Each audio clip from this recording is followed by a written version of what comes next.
Good afternoon, everyone, and welcome to this special meeting called for the purpose of taking up a motion or a decision from the school board regarding a renewal of a Renaissance Charter School application. Before we begin the meeting, let me ask the board members if we can all join in a moment of silent reflection to be followed by the Pledge of Allegiance. And I was going to ask if Member Lopez would lead us in the Pledge of Allegiance.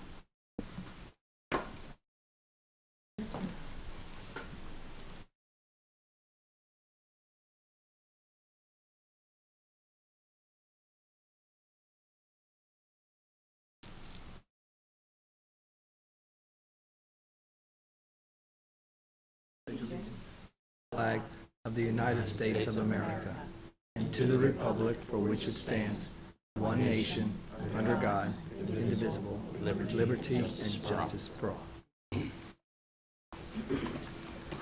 Thank you. So this is obviously an unusual meeting for us. It is the first time that we are meeting since the COVID-19 virus has caused us to not only practice but demonstrate our social distancing. So as anyone can see that tunes in, we are spaced here across the dais. We also have Member Cobert joining us in the next room. We're able to visibly see her, but she is in a separate room from us, along with several of our staff. We have Dr. Jenkins and our general counsel, our superintendent and general counsel are in the room with us. Also on the line and remotely logging into this meeting, because we cannot have more than 10 people in the room at a time, notwithstanding the fact it is a rather large room. We have on the line with us Dr. Karen Castor-Dental, and we have on the line with us our Vice Chair, Pam Gould, and we also have on the line Member Melissa Bird. And I'm going to call before we start because our Vice Chair is with us remotely, and I wanted to call on her for one action item before we begin. Member Gould. Thank you, Chair. And these are extraordinary circumstances, and because I am not in the room, I would like to open the floor for a nomination of someone to act as Vice Chair in case of emergency and somebody needed to actually operate from the dais. Being that Mrs. Gordon is the immediate past Vice Chair, I would like to nominate her to that role. And Dr. Gordon, would you accept that nomination? Are there any other nominations? Okay. If there are no other nominations, then I'll call for a vote. Is all in favor of selecting Dr. Gordon to be Vice Chair for the purpose of this meeting? Yes. Aye. Aye. Opposed? Aye. Aye. Thank you. All members voting in the affirmative. Thank you, Dr. Gordon. Thank you very much. All right. Because this is not a regularly scheduled school board meeting, there'll be no pre-agenda meeting before this meeting. As some people know, oftentimes 4:30 is our pre-agenda meeting, but we've scheduled this early, and as I mentioned, we have the purpose of this was to address an issue that was before the board at our last regularly scheduled meeting, and that was the renewal of a charter contract with Renaissance Charter School. We did provide an opportunity for members of the public to join us. We have separate rooms set up throughout the administration building so that if we had large crowds, we could segregate them into groups of 10. And we also accommodated anybody who needed to call in on this particular issue. So with that, I do want to recognize that we have had no one call in and we have no one present other than the representatives, the two representatives that are here with Renaissance Charter School. So with that, I think we're poised to begin. And let me then call on Dr. Jenkins first to open this up with any comments from staff before we begin. Thank you, Madam Chair, members of the board. We will have Greg Moody give us a brief summary of where we are at this point for the renewal of Renaissance Charter, and then give them an opportunity to present the information that they would like to share as well. Mr. Moody.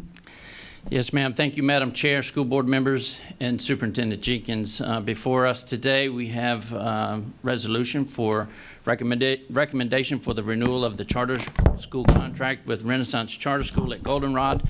and subsequent contract negotiations. Just a little background, if I may. Renaissance Charter School at Goldenrod opened in August of 2015 as an Orange County public school following a charter school following approval of the Orange County School Board.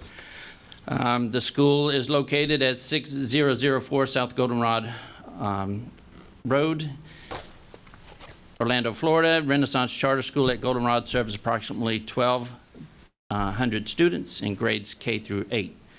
A renewal site team comprised of school choice staff, charter school principals conducted a renewal visit on Friday, February 14th, 2020. Classroom visits and observations, a thorough school data presentation and documentation of the school's records for the past 5 years were reviewed regarding critical performance areas, including education performance, financial performance, organizational performance, and future planning. Upon conclusion of the renewal process, it was the recommendation of the committee and the Senior Director of School Choice that Renaissance Charter School at Goldenrod be granted a 15-year renewal of their charter school contract. The school works to meet instructional goals and has proven to be fiscally responsible with the guidance of involved board of directors.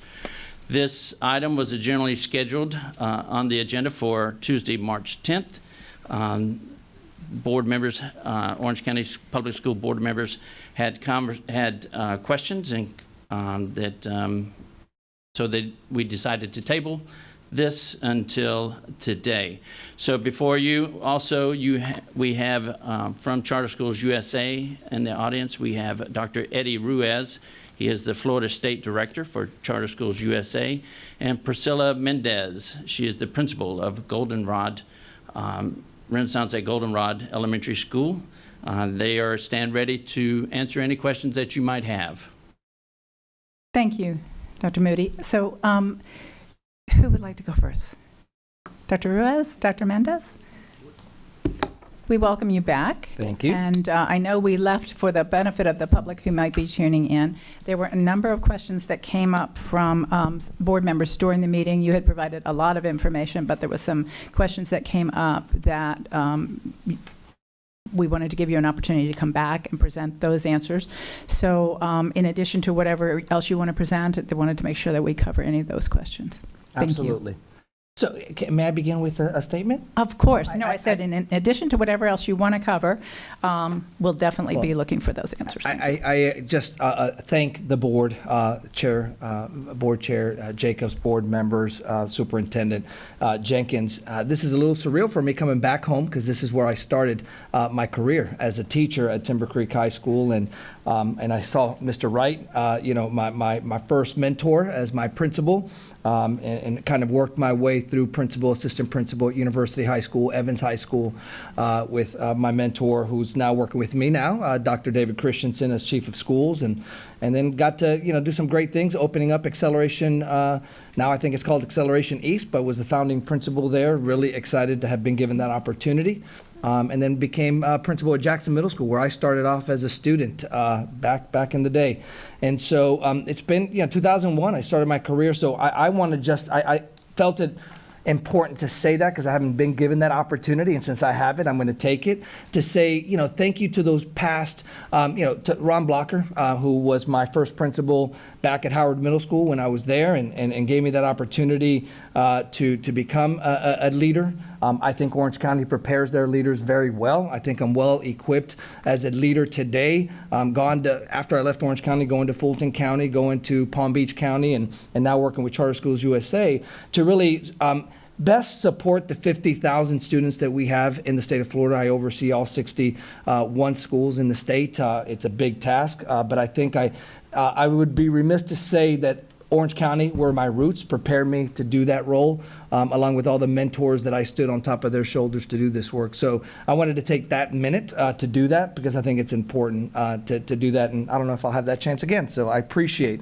that. So overall, Priscilla did a great job. She is the heart and soul of Goldenrod. I would be remiss to not have her with me as well here to answer the detailed questions, but we're going to tag team this. It's only us, and we believe that hopefully by providing the information that we provided to you earlier, help resolve some of those questions. If there's detailed ones, we're a partner in this. We want to be transparent as we can, and that's what we're here for to do. So with that said, All right, thank you. Go with the questions. Thank you. So, Dr. Gordon, the information that we're talking about was provided by Mr. Moody in an email.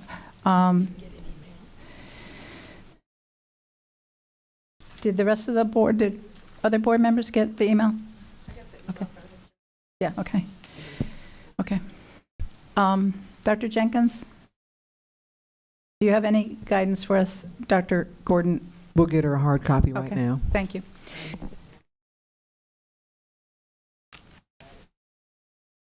Okay, so let me then open it up to questions or comments from board members. And for those board members who are calling in, Dr. Jenkins will be taking text messages to hear from them to let me know when they're queued up to speak.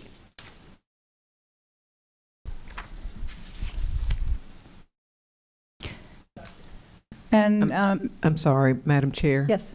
Dr. Castor-Dental would like to speak. Okay, and then we'll hear from our general counsel, Ms. Enval. Ms. Enval, did you indicate you wish to speak?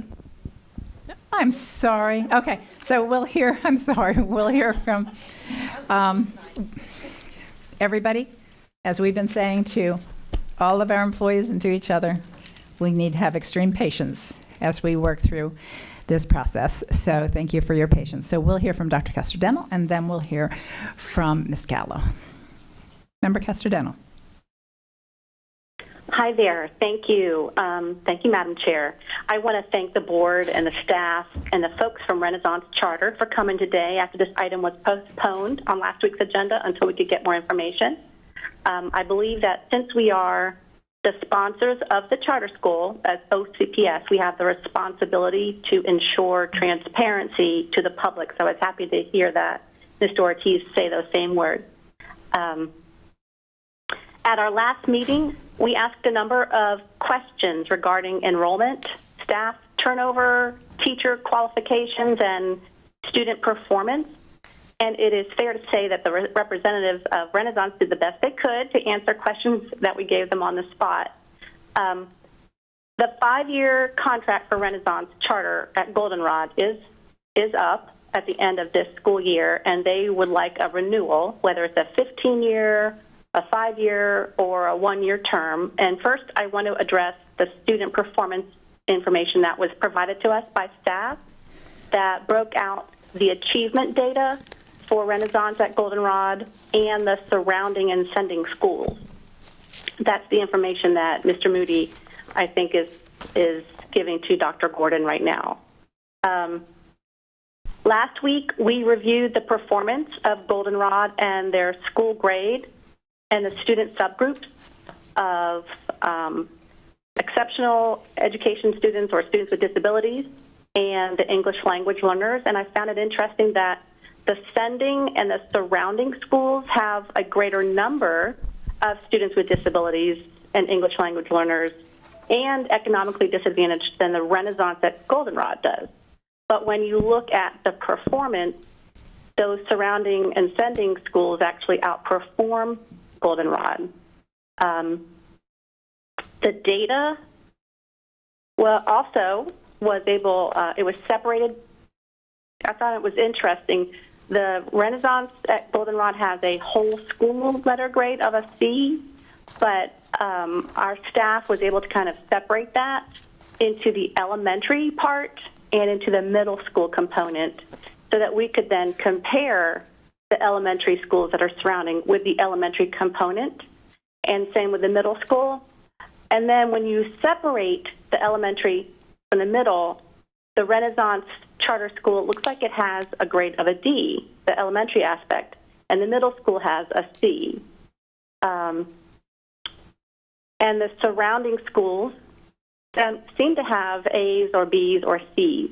But I wanted to make that point because that point was not made at the last meeting. Another issue that came up at the last board meeting is the teacher qualifications and certifications. I had asked the leadership at Renaissance to send some information about the teachers. In an email last night, we kind of went back and forth, and I think we were playing email tag. But I did get some information from the Department of Education. Let me see that real quick. And it said that there are, and you can correct me if I'm wrong, if the numbers are wrong, but there are 108 teaching positions at Renaissance at Goldenrod, with the number of teachers who are certified is 52, which is less than half of the 108. And then there were 13 that have a temporary certification. I guess they are going through courses or working towards that. And then there were 43 that had no certification. And I remember at the last meeting we asked how many permanent or full-time substitute teachers there were, and I believe the answer then was 15. But according to the information from the Department of Education, it looks like there were actually 31 permanent or full-time substitutes that are teaching, and of those 31, 11 of those have no bachelor's degree. So I guess they have an associate's degree or don't have a degree right now. And then there was a point made that I might be confusing the permanent subs with the daily subs that come in when a teacher is absent.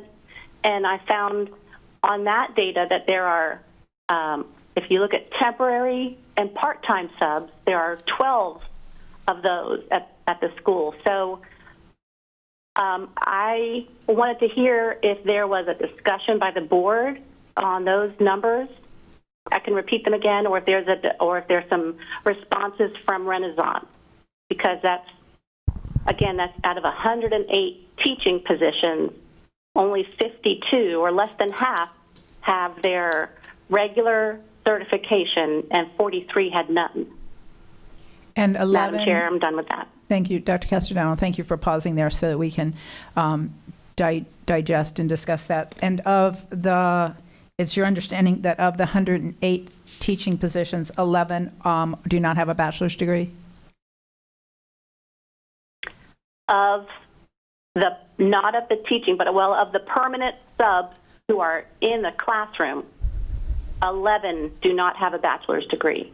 Okay, thank you. So I'm going to let Dr. Ruiz or Dr. Mendez respond to it, and then Dr. Gordon wants to be recognized.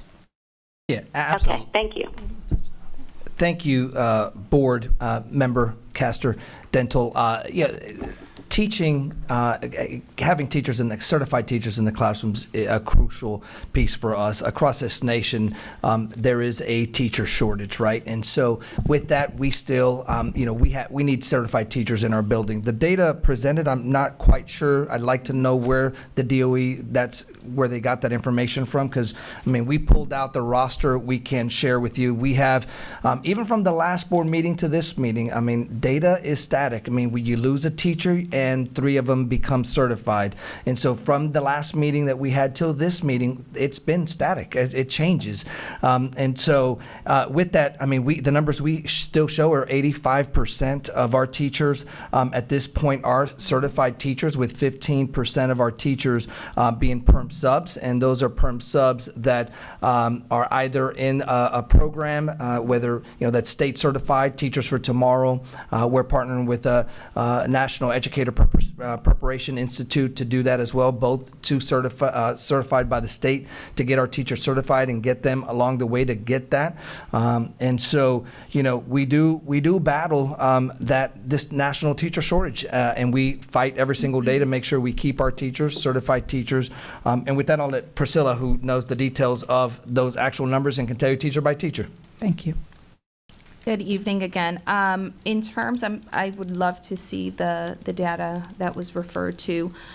because all of our permanent substitutes, again, have bachelor's degrees, and that is something that in the job description is very clear when we make those hires within our school. We are not at 108 teachers, so I'm wondering if there's someone who's on there who should be off. This is the first year, as I mentioned before, that we have paraprofessionals in the building, and so I want to make sure that there isn't a coding issue with those staff members, and there are 9 of them within our building. So that just kind of was a red flag for me, possibly something there. But in terms of certification, we work very hard with our teachers to ensure that they're working towards certification, that they are in those preparation programs, that we are on top of monitoring our expiring certification reports from the DOE, that we are monitoring those out-of-field waivers, that teachers are signing up for those ESOL endorsement courses, and that teachers are teaching in their certified areas.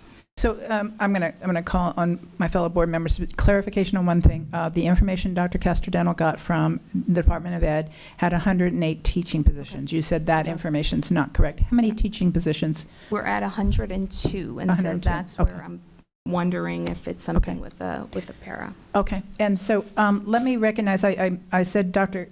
Gordon I would call on, but I'm sorry, the general counsel is throwing me for a loop. Dr. Gallo, Dr. Mel. Would you like to be doctor? Member Gallo, did you want to be recognized on this issue, or is it a separate issue?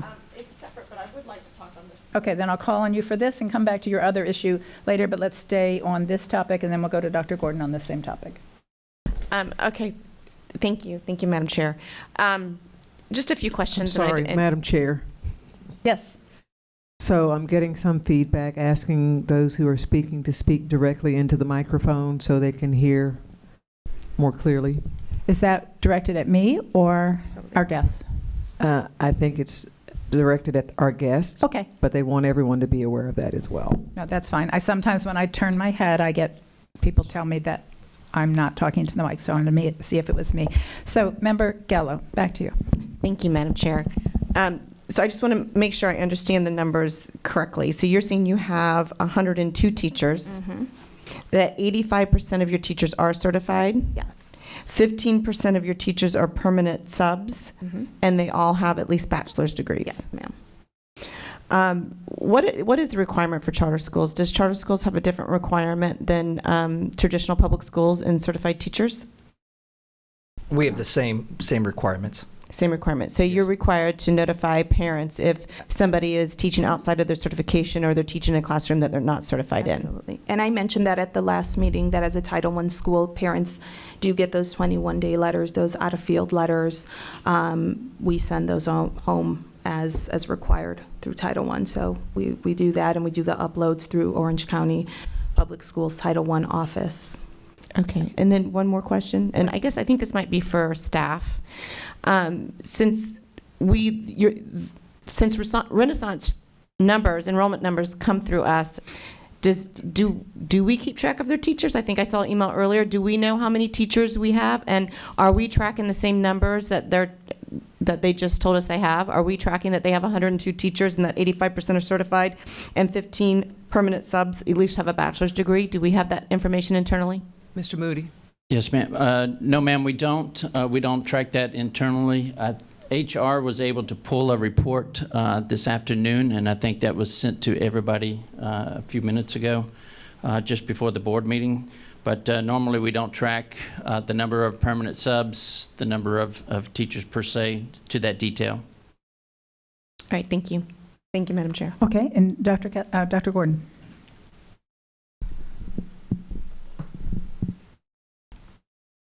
Come on. Oh, there it is. Thank you, Madam Chair. Okay, can you all hear me? All right, thank you. Dr. Jenkins and Madam Chair, this question will go to Dr. Moody.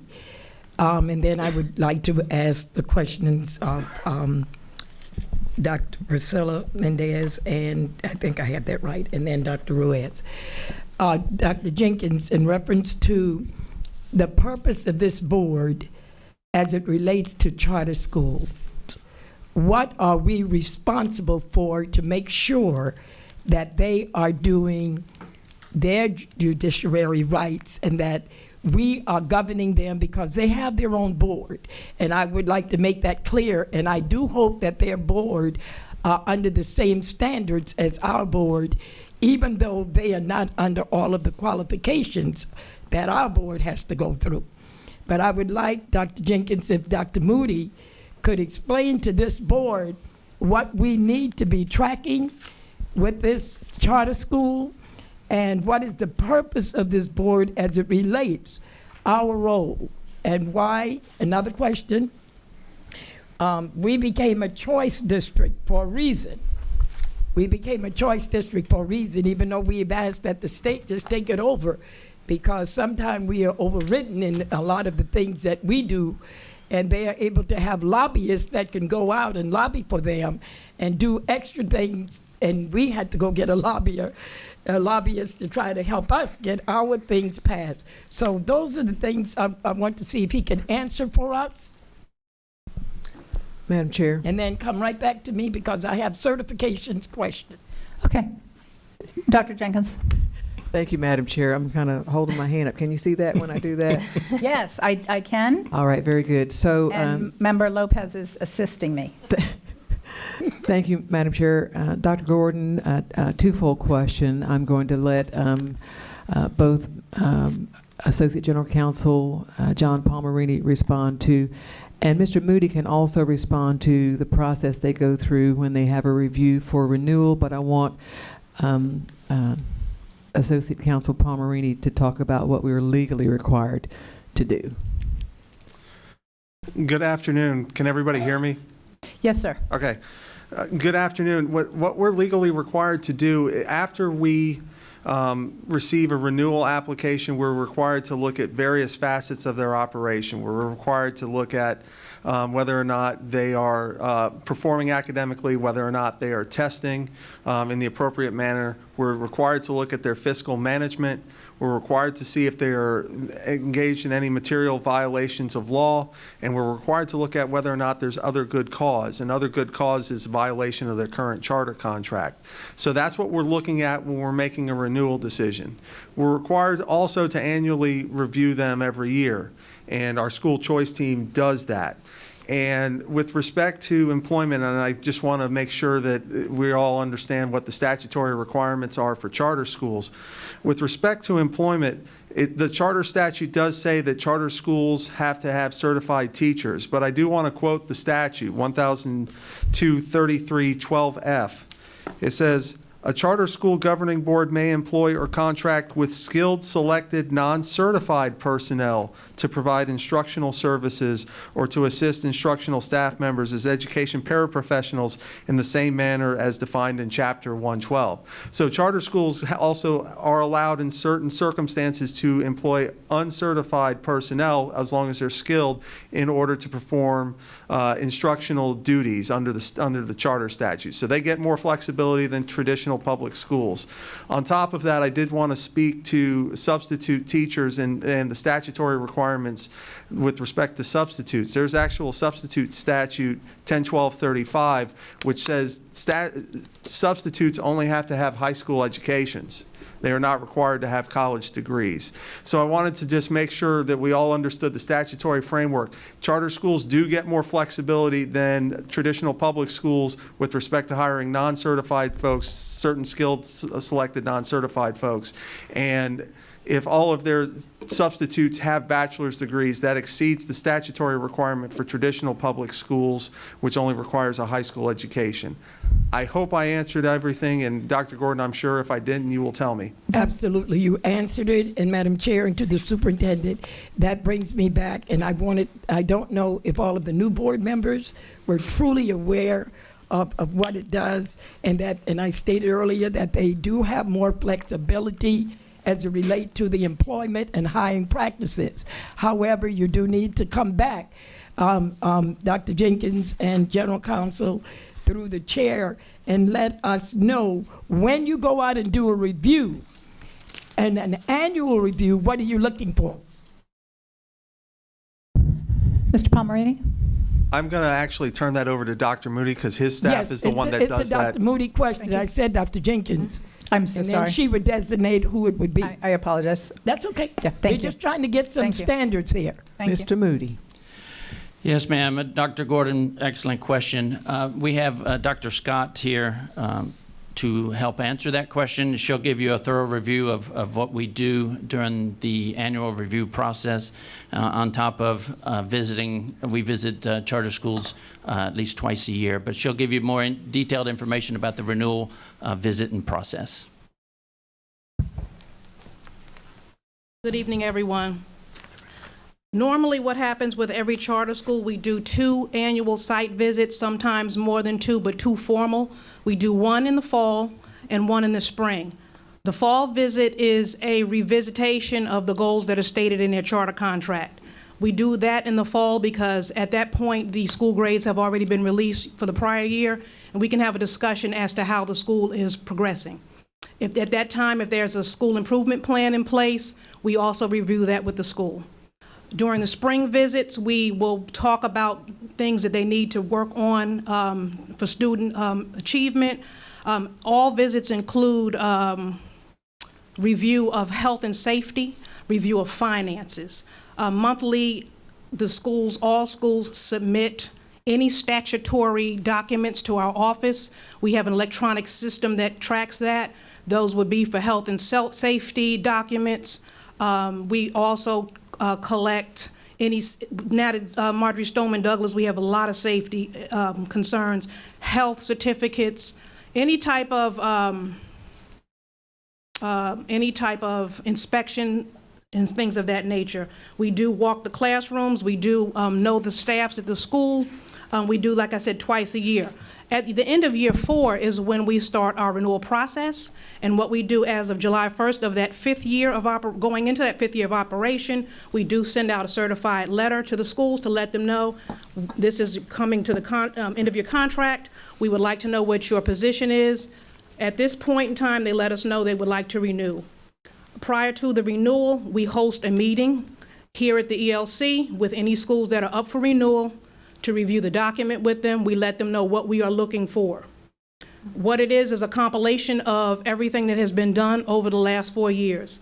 As I said, we collect finances, so we review the finances. We review the school's academic achievement over that time. Usually January or February of that school year, we do a formal visit. What we have started to do was include charter school principals because, to be honest with you, I think they're a little bit harder on each other than our office is because one bad school destroys the reputation of all charter. We include charter school principals. We include our ESE staff. Sometimes ESOL staff is able to come. This year also, our grants department was able to participate in the renewal visit. We did that in February. We compile all the information, and before you have the actual renewal document. So I don't want you to think that we don't go out. We go out a lot. It's not a requirement for us to do the fall and spring visits, but we want to keep a pulse on the schools that we have here.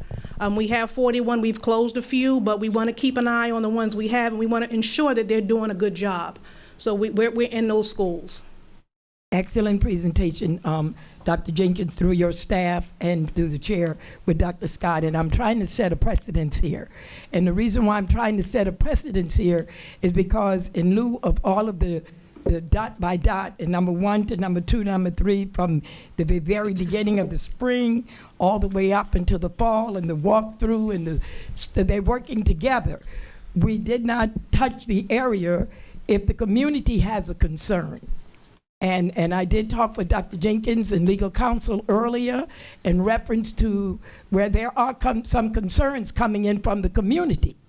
And when things come in from the community, it is up to this board to get with the superintendent and get the superintendent staff in place that the board help give it to you guys and allow you all to address the concerns that come in, and then we go from there. I do want to ask, in light of doing all of this, if you did all of that, and from what I'm understanding, we are here today, which is just hurting my heart, because right now we're in the midst of trying to work out MOUs and MOUs for our teachers, and We're trying to work out MOUs for our paraprofessionals, which are hurting very badly, because I assure you that every single one of us as a board members have received calls from them in lieu of this. And I hate today that we are sitting here in this meeting when all of us should be home taking care of personal things. And Angie Gallo told me today she went and did the grab with the food to try to help out there. And all of us are out in our communities trying to get through what we call this virus. With all of that and giving us what our judiciary rights are as a board, I cannot understand why our staff asked for a postponement and we did not receive a reply. But yet our superintendent and chairman and our board and staff in the back and all over the building in the back is so gracious to see to it that we address your issues today. That is a major concern for me. But my major concern right now is not only that, I feel that you were not gracious enough, and I need to find out from Mr. Moody, Dr. Moody, Dr. Jenkins, and Madam Chair, did we get a response from this school when we asked for a postponement of this meeting? Dr. Jenkins? I'm not aware Mr. of a Moody. postponement request. Thank you. Dr. Jenkins? Thank you, Madam Chair. There was a request sent from this school board to this charter school asking for a postponement in the lieu of the virus that is going around. I do need to hear from Dr. Jenkins' staff, Madam Chair, in reference to that. No, I appreciate that. I was calling on Dr. Jenkins. I was just, when she was pausing, I was trying to rack my memory about this. Dr. Jenkins, can you? Thank you, Madam Chair, Dr. Gordon. So there were conversations trying to work out a postponement. Mr. Moody, would you give us a summary quickly? Yes, ma'am, absolutely. I don't, let me just do that. I really don't need a long dissertation on it. All I need is our staff asked for a postponement.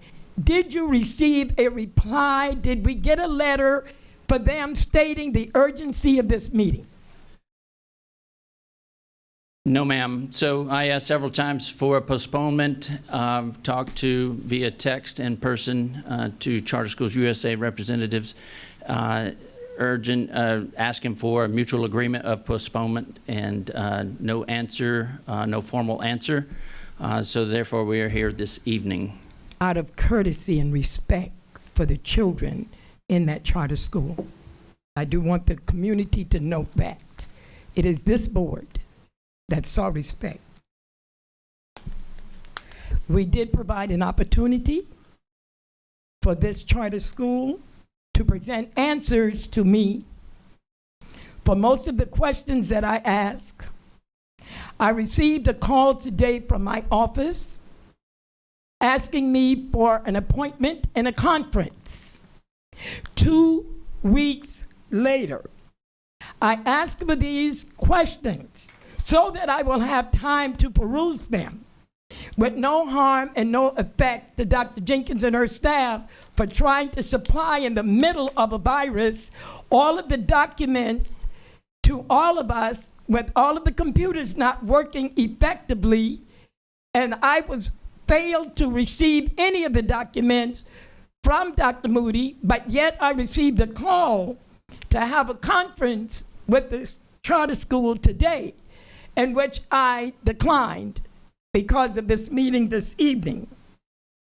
We provided that opportunity to give them 2 weeks to present the questions to me, to present the answers to the questions that I requested and other board members requested, but this charter school failed to present that. I still do not have them, other than what Dr. Jenkins so graciously walked to the back and got me a copy. That was not her job to do. It was the job of the charter school to get me the questions. And in lieu and all of that, I'm going to ask this board at this particular moment, in respect to allowing me and Dr. Jenkins and her staff to investigate more information that I have received from the community in reference to this charter school. It would not be fair for me to vote on any extension other than a possible year extension so that they can get their books in order. In light of the fact, I would like to move that we renew the charter for 1 year pending the outcome of Dr. Jenkins' investigation of all of the information that have been sent to me through the courier, through people coming in, through our legal department, and I would like for this information to be investigated before this renewal goes into 15 years. So, Madam Chair, it is my understanding that we have many more concerns that is in my hand that I've turned over to the superintendent and over to the legal department that have come in even today. I need time to go over their answers before I vote on this today, and our staff have not been able to look into any of this. So in the light of that fact, I would like to move that they get a 1 year extension until we can get this information investigated. Okay, we have a motion by Acting Vice Chair Dr. Gordon for a 1 year extension. We have a second by Member Lopez. Before we take action on that motion, let me recognize that we have Member Gallo queued with a question, and I also think that before we take action, it would be appropriate to give Dr. Ruiz and Dr. Mendez an opportunity to respond. Member Gallo. Thank you, Madam Chair. So first off, I think we've all been in receipt of the information that Dr. Gordon received via courier. I don't know that. I know that I've received the information that. I don't know Okay. what you received. I didn't even know you had received anything, and excuse me for jumping in. I do apologize, but I didn't want her to reference me like we had received something, and she cannot verify that. All of my information went to the superintendent, and I hope yours did too. And all of my information went to the legal counsel. Okay, Dr. Gordon, let's recognize protocol, though. At this moment, Member Gallo has the floor. Member Gallo has the floor, and then I want to recognize Dr. Jenkins, who is raising her hand after we hear from Member Gallo. Thank you, Madam Chair.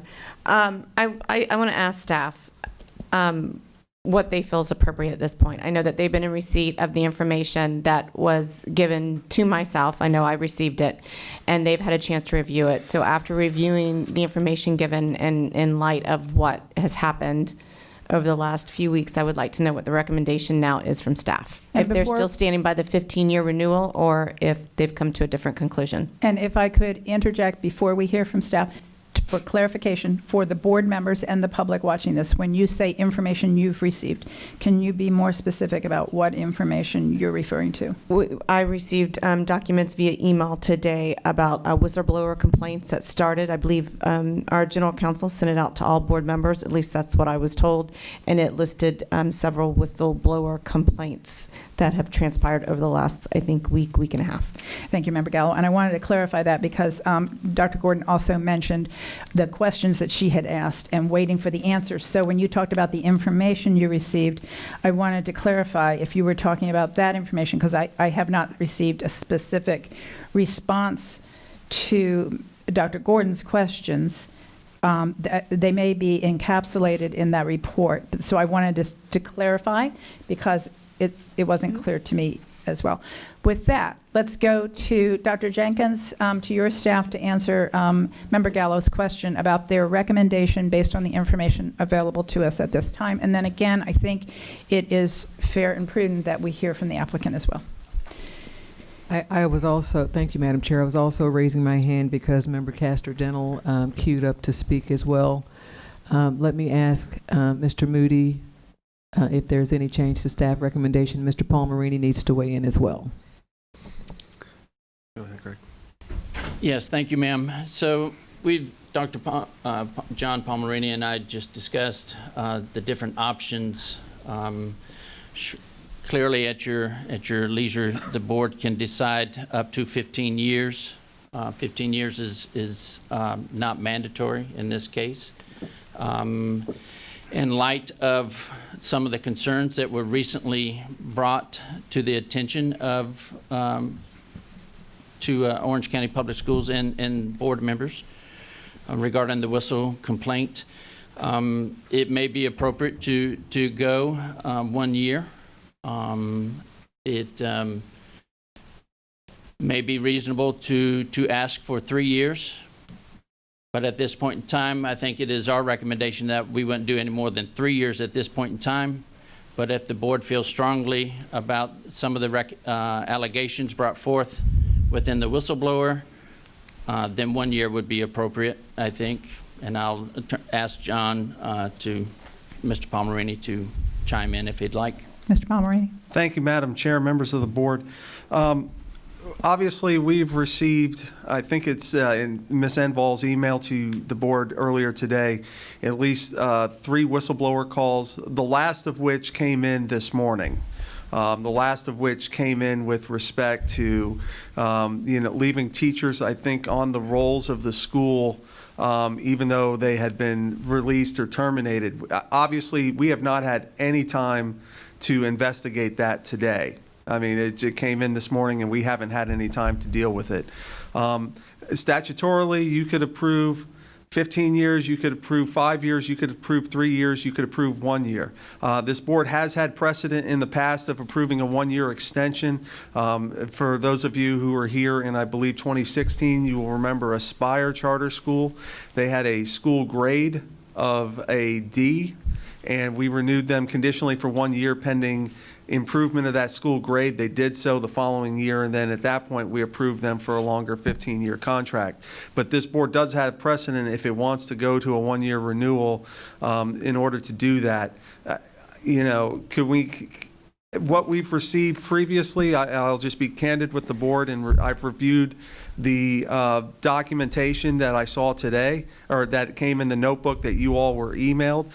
In looking at that, I don't think there's anything in that notebook that would justify non-renewing this charter school. However, with respect to the call this morning, we haven't had any time to look at that. So I can't offer an opinion that says this school should get a 15-year agreement when I have an outstanding whistleblower complaint without being able to look into that. So I think if this board wanted to, a 1-year renewal would be appropriate under the circumstances in order to allow staff to look into those complaints. Member Gallo, can I just interject for one quick question to Mr. Palmerini? Mr. Palmerini, the section of the statute that deals with the up to 15 years, can you give me the citation in the statute? Give me one. Okay. Sorry, give me 1 second. Let me make sure I'm finding it. It is. Madam Chair, while he's looking, would you Yes. put Member Gould in queue as well? Okay, I've got after Member Lopez, or I'm sorry, Member Gallo, I have Member Castor-Dental, and I will then queue up Member Gould. Thank you. Madam Chair? Yes. It is 1002.33, 7C as in cat, and I'll go ahead and read it. A charter may be renewed provided that the program review demonstrates that the criteria in paragraph A, review of academic and financial performance, have been successfully accomplished and that none of the grounds for non-renewal established by paragraph 8A, which I've previously described, have been documented. In order to facilitate long-term financing for charter school construction, charter schools operating for a minimum of 3 years and demonstrating an exemplary financial programming and fiscal management are eligible for a 15-year charter renewal. Such long-term charter is subject to annual review and may be terminated during the term of the charter.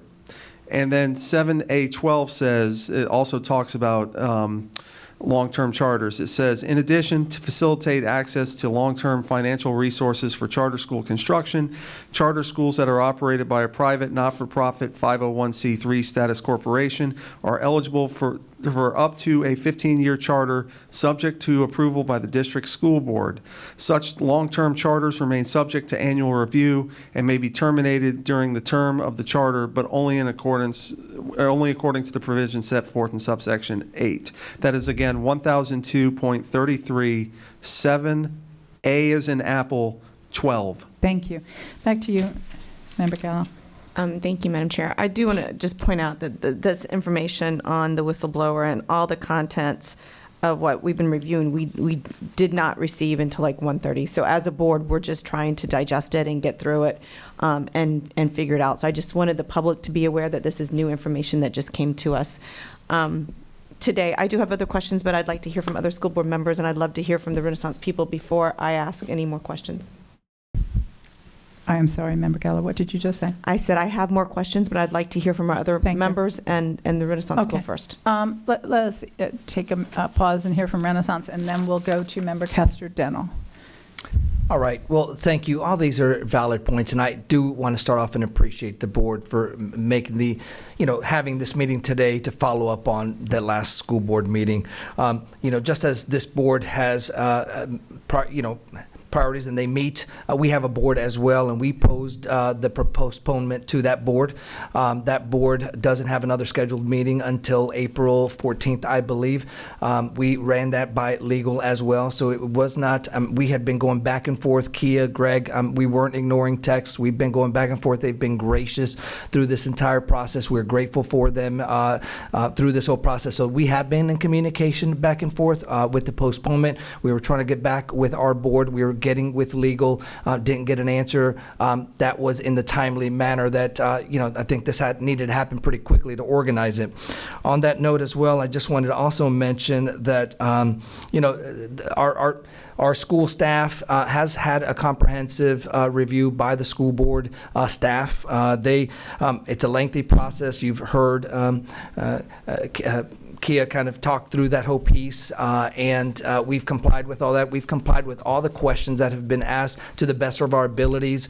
Even last night, getting the last late text that we got, and we scrambled, got that information today. So we have been trying to, we are partners in this for our students at the end of the day, so we are trying to comply in any which way.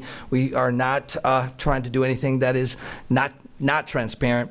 According to the whistleblower, we have a process that we follow when you get this, just like any employment organization, HR organization gets. When you get an allegation of a whistleblower, we have to do our due diligence to investigate those, just like, we get, sometimes you get those. They can come from disgruntled employees, they can come from whatever it may be. We have to do our due diligence as well as the state director to make sure that things are happening within the school, and we will go through that process in full, make sure we are transparent with the board to let them know what we find out, and it is something we will jump on as soon as we finish today, and make sure we get those details and documents to this board. So those are my comments. So just to clarify, so we received a whistleblower complaint. Did you also receive a whistleblower complaint? We did receive it from staff. From our staff or from your staff? From your staff. So we've turned our whistleblower complaint over to them to investigate? Ms. Enfall? Sorry, that is correct. So usually when we get a whistleblower complaint, if it involves our employees, our employees enjoy whistleblower protection because they are our employees. In this particular case, it was about charter school employees, and so they enjoy that whistleblower protection with their employer, which is the charter school. Normally, when we do get whistleblower complaints, we will forward them to the Office of School Choice if they're involving charter schools, and we also then forward it to the charter school because they're the ones that need to look into those allegations. Okay, I'm sorry, that just, it's nothing personal to Drew, it just catches me a little bit by surprise, because if I am calling in a whistleblower complaint, for one, I want protection, and so if they're filing that with Orange County Public Schools, I guess there's no way legally that we can investigate that? Is that the case, Mr. Palmerini? I wouldn't say that there's no way that we would investigate that. But quite frankly, the charter school has its own governing boards which governs its operations. So they should be the first line of saying, okay, we need to look into our operations. However, our school choice office would also get it, and they would look at it as well to see whether or not there are any violations of law, any violations of the charter contract. Normally, I can tell you what we normally see when we get whistleblowers with respect to charter schools is parents will call in and say, hey, my son's being disciplined inappropriately by the charter school. It's not We don't typically receive reports on charter schools that go to, financial mismanagement and other sorts of things like that. This is sort of an unusual circumstance from what we normally receive with respect to charter schools. However, we give it to the charter school so they can investigate it, but if there are violations of the law or violations of the charter contract, our school choice office would also look into that as well. So, Dr. Jenkins, I'm out of order here. I think that my questions probably we need to take up at a separate meeting in terms of the process in place and the concerns that I have for protection of whistleblowers. And so we'll have a separate discussion, but at this point we'll follow the procedures we've been following. So, Member Gallo, did that answer your questions, or did you have any further questions? If not, I'll move to our next board member. I'm good for now. Thank you. All right, thank you. Yeah. So let's hear from Member Castor-Dental, who's on the line, and then we'll hear from Member Gould. Thank you, Madam Chair. I have a question, I believe, for Mr. Palmerini. If we do not make a decision today and we postpone it past March 30th, pending more information, whether it's the whistleblower investigation or more information about other things, does Renaissance at Goldenrod then get an automatic 15-year renewal? Member Castor-Dental, I have reviewed the statute extensively in light of that, and the statute does not have clear guidance as to the length of renewal. However, if we don't meet the deadline by 90 days before the termination of their charter, which 90 days, the termination of their charter is June 30, they would be in line for an automatic extension as I read the statutory language. It doesn't say how long that automatic extension would be. I went and looked at the renewal contract, which is adopted by rule by DOE, and the renewal contract had a notation that it said it could be 5 or up to 15 years.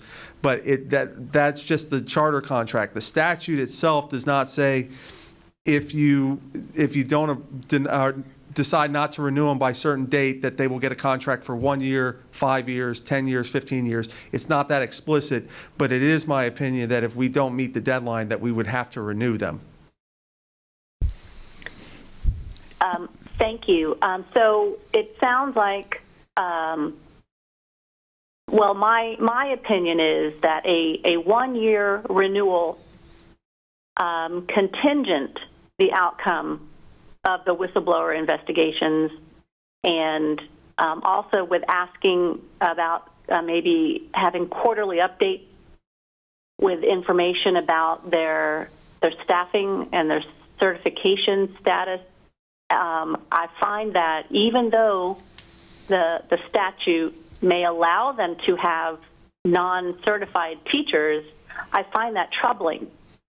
I would like there to be more transparency and openness, and if we need to have some kind of agreement on the data, whether it's the Department of Education certifies these are the teachers, these are their certifications, these are the number of permanent subs, I think that's important information that we need to have and that the parents of the students at that school need to have. So I would like to offer that if we are offering a 1 year renewal, that we get that information to then make a decision down the line. Member Castor-Dental. That is all. Mr. Palmerini, if I can follow up with just a question on that, because this was part of the legislative agenda of the board's last session, not this session, but the session before that, to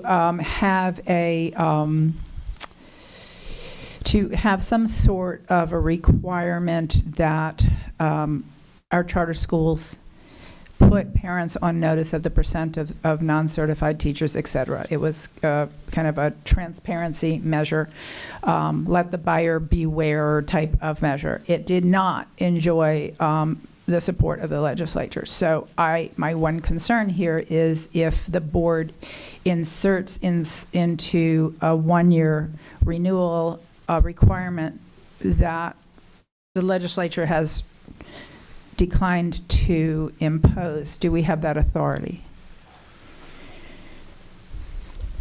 The general rule of statutory construction is if something is proposed by the legislature and then subsequently not voted in, that evidences the legislature's intent to not make that a requirement of law. So do I think that We could require it over the objection of Renaissance, the charter school here. Probably not is my answer. However, that does not mean that Renaissance couldn't voluntarily agree to it as part of this renewal process if it so chose. Good point. Thank you. Member Castellano, I did support our efforts, and I do agree that I think that it is important that parents have the knowledge when they're making a decision about where their children go to school. So I'm fully in support of it. I just want to make sure that what we do here as the board, we do with our eyes wide open in terms of what the potential consequences of those decisions could be. So, but I think Mr. Palmerini offers a good suggestion, similar to where we were with Orlando Science. So, Member Castellano, do you have anything further, or should I go to Member Gould? I don't want to cut you short.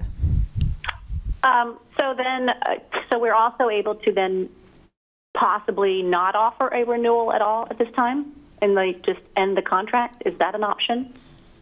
Do we have basis for not renewing this contract at this time? And I think that question probably goes to Mr. Palmerini as the expert. Thank you, Madam Chair. In looking at the statutory factors, I do want to make sure that I go through this analysis completely so the board has my full thoughts on it. There are the 4 statutory factors, and it says the first is the failure to participate in the state system of accountability or to meet the goals stated in the charter. I don't believe we have statutory basis there. They participate in the state system of accountability, and while their goals in the charter were to have A's and B's, the penalties that were enunciated in the charter, excuse me, let me try that again in English. The penalties enunciated in the charter were if the school fell below 2 C's in a 4C period, which has not occurred with this school. With respect to factor number 2, fiscal management, in reviewing their financial statements, I do want to be as transparent as I can with this board. They have a net position, a net deficit at this school of $199,000. However, according to the latest audited financial that we have, they are not in a financial emergency. Them being in a financial emergency, unable to pay their creditors, unable to pay their employees, unable to pay their taxes, that's what would be required for a finding of financial mismanagement, and they are not in financial mismanagement. So I don't think the second factor is met. The third factor is a violation of law.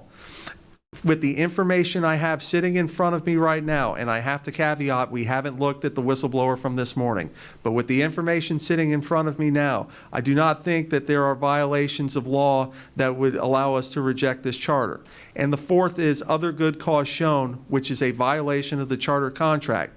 I have no information that there is a violation of the charter contract. So, based upon the 4 statutory renewal grounds as I sit here today, I do not think we have a legal basis to non-renew them. And I think we would get, if challenged, absent the whistleblower that occurred today, because I think we need to set that to the side. But if challenged based on the information we have today, we would probably not prevail in a challenge.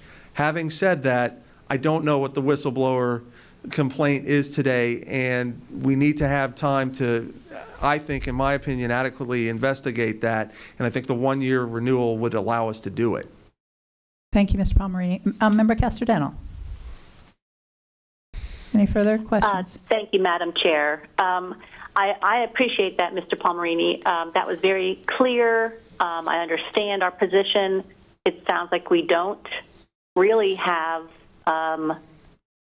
it sounds like our role on the board is just to bring these, the operations to light and be more transparent.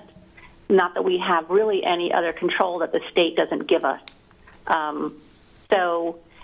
I appreciate the opportunity to be more transparent, and I at this time would support a 1-year renewal to allow more time for the various investigations to go forth.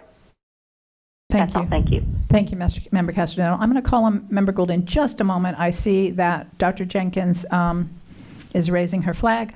Thank you, Madam Chair. We need to also have Member Cobert in queue. Thank you. Member Gould, you're recognized. Thank you, Chair. I am also in support of the 1 year, and I would highly encourage the USA Charter School folks to take that year and voluntarily answer the questions that not only Member Gordon had posed a couple of weeks ago, as well as some of our other board members, but the financial concerns, as well as give time for these whistleblower options or these whistleblower complaints to be ferreted out. That would help their reputation, certainly going forward, and give them the opportunity a year from now to clear the air. So that would be my recommendation, and I am in support of the 1 year. Thank you, Member Gould. Let's move on then to Member Cobert. Then we have a pretty full queue at this point, so we'll hear from Member Cobert next. Thank you, Chair. So at this time, I see no parameters that have been met to deny renewal. I believe that in light of the late hour in which we received the whistleblower accusations, we need time to vet and investigate, as does Renaissance needs time to vet and investigate those accusations. I believe we have to meet the statutory requirement for the 90-day decisions. We can't let that lap. That's our job. It's good governance. And I do see from Goldenrod a willingness to work with the board on transparency, and I believe that you are sincere in trying to do the right thing for children, and I do see that willingness to work with the board. So in light of those statements, I would also support Dr. Gordon's motion for a 1 year renewal. Thank you, Member Cobert. Member Gallo? No. Why do I show you? Are you wishing to speak? Okay. You're seeing Lopez is me. No, I'm seeing General Counsel. Yes, my button is pushed. Your button is pushed? Yes. Okay, so I'm seeing you, and then I'm seeing Member Gordon, then I'm seeing Member Lopez. Okay. Thank you, Madam Chair. Sorry for the confusion. Oh, you're really messing with me now. I'm sorry. So I want to echo the sentiments that was made by Member Cobert. I agree with her. I think that Renaissance Charter is trying to be good partners with us. I do believe in their sincerity to be transparent and offer up the information. And I do understand that they've had about as much time to review the whistleblower complaints as we have, as we just received them. I did tour the facility. I met some of the kids. The kids were fabulous. They have a nice facility. I do have one question before I make up my mind on how I need to vote. The 1 year extension, what does that do to your charter, and does that hurt your charter in any way? Financially, would it be a financial burden, only a 1 year versus, say, a 3 year? Well, I could speak that that's not, can I speak? I'm sorry. You're recognized, please. Thank you. As far as the 1 year, that's not really a decision that I make. That's our board has to kind of agree to that 1 year term. So that would be a board decision. But financially, I don't think there would be any issues with that. And so. Member Gallo? Okay, so thank you, because you just brought up another question. And maybe this is for our council. But if we offer a 1 year renewal and you disagree with that renewal, do you appeal to the state? Does it go up to the state? Mr. Palmerini. No, it doesn't go to the state. That's now a Division of Administrative Hearings, hearing before an administrative law judge, because that's the statutory dispute resolution on renewal and non-renewal decisions.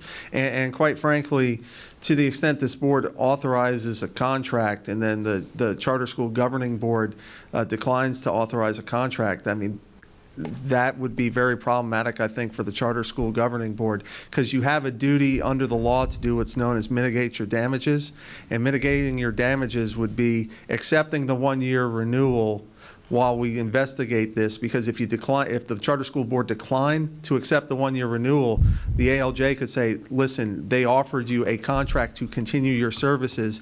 It was your responsibility, even if you didn't like the length of the term, to take it and then work out your dispute with the school board. So I think that would be very problematic on their end to turn down a one-year charter contract extension, and I think it would give us a defense to say we have no further contractual obligation to the charter school. Thank you. And then one final question, Madam Chair. Do you have a school improvement plan in place? Like, do you have a process in place to bring up the bottom 25%? I know that in the material that we reviewed, your elementary school is sitting at a D. Currently, none of our public schools, elementary schools in that area, are at a D. So what is your plan to bring up your school grades and to kind of close that achievement gap?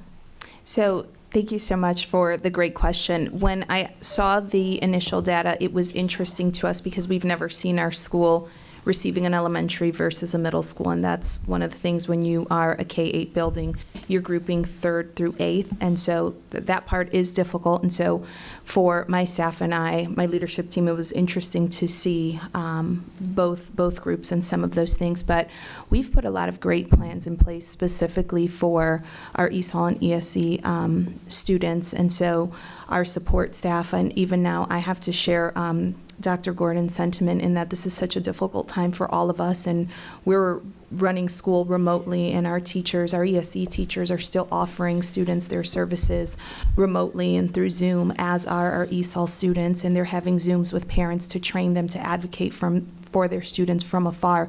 And so when I look at our school through that lens, those are the things that a spreadsheet cannot capture, and that is really what makes our school unique and special, and I couldn't be prouder in that respect. But we know we have some work to do. When I broke out, just looking at the ESSA report cards with the schools in our area, there are some schools, OCPS schools, that in those subgroups are double F. And so for us, we want to be partners. And so we're 100% committed that if it were 1 year, we're going to be better, we're going to be stronger, and we're going to take heed to all of the recommendations and feedback, because we just want to be better for kids. And if I could just add on the state side, we do have a state team comprised of, there's an area director that kind of oversees those schools here in Orange County, our curriculum specialists. We do at that school almost what's called an instructional review twice, where we are targeting, we're looking at ELA, we're looking at what's happening for our lower 25, we're getting into classrooms, we're doing those things to assist on top of what your staff are doing here, because ultimately all students, we're not about some students, we're about all students, and all students need to be successful. So that we're committed to that. And I appreciate that, what they have in place for those, the PD trainings, our support from our state to their teachers, the PD that they're doing, the trainings that they've brought in have been really something that they've been working hard, especially since we brought out our ESSA data early on in the year and really focused on our ELL and our ESE population. And so one of the things that and again, it's so sad for us, and it's so personal because our data is trending up. We are so close, and so without state testing, again, it poses such sadness for our staff because we're really doing what's right for kids. But our ELA results have been stable, as have our math results. Science, significant growth in our middle school acceleration. I know I mentioned at the last meeting that acceleration was new for us and could have been the game changer for us. And so again, we just stand before you knowing that we need to be partners, and whatever we're given, we're going to take that time to do what's right for kids. And in terms of school improvement, we do have our strategic plan, which we do annually based on all of our data, and we plan our school-wide initiatives from there. And so all of the points you guys have brought up academically are in there.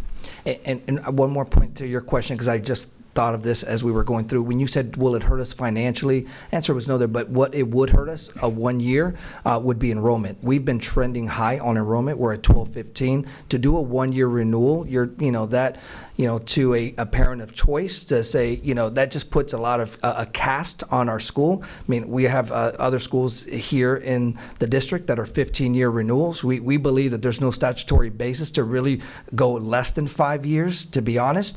And so it would hurt, it is, you hear about the, 1-year renewal, it could be like what's going on at that school, and yeah, we have to investigate and do those things. But I mean, it could, as I'm thinking, could hurt enrollment as parents are looking. So I did want to mention that point. Thank you, and I just want to say that I agree our kids are more than what's represented in a spreadsheet, and I think we all agree to that. Thank you. All right, next we'll hear from Member Kat Gordon.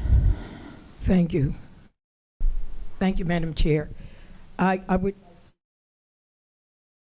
Dr. Jenkins, again, Madam Chair, in reference to what public schools do we have being built within that area right now?